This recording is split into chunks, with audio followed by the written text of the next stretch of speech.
Manchester to commemorate the Nakba, the catastrophe in 1948 on May the 15th, when hundreds of Palestinian villages and hundreds of thousands of Palestinians were displaced from their lands and their homes and forced to become refugees in Gaza and even beyond, into Jordan and around the world. There are now 7 million Palestinian refugees around the world. And that Nakba, that catastrophe, caused by the Israeli forces, then sadly 76 years later, the same thing, if not worse, is happening to the people of Gaza.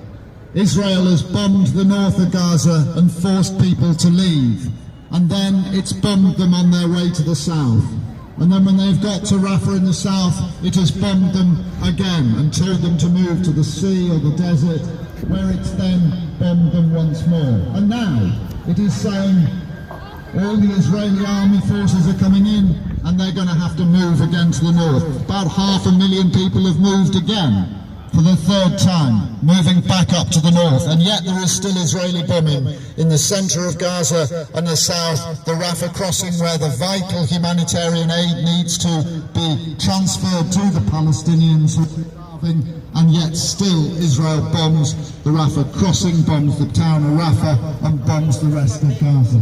This is a disgrace in international law. It has been found by the highest court, International Court of Justice, to be plausibly genocide, and we can see it is genocide. We can see in the pictures that are coming out that Palestinians are starving, that Palestinians have lost their homes and villages, and once again are forced into starvation and homelessness and undescribable conditions where they are continuing to be refugees. We demand the right of return for all Palestinians. We demand an end to the war. We demand the stopping of the bombing. And we say to our UK and US governments, stop arming Israel. Stop arming Israel. Stop bombing Rafah. Stop bombing Rafah.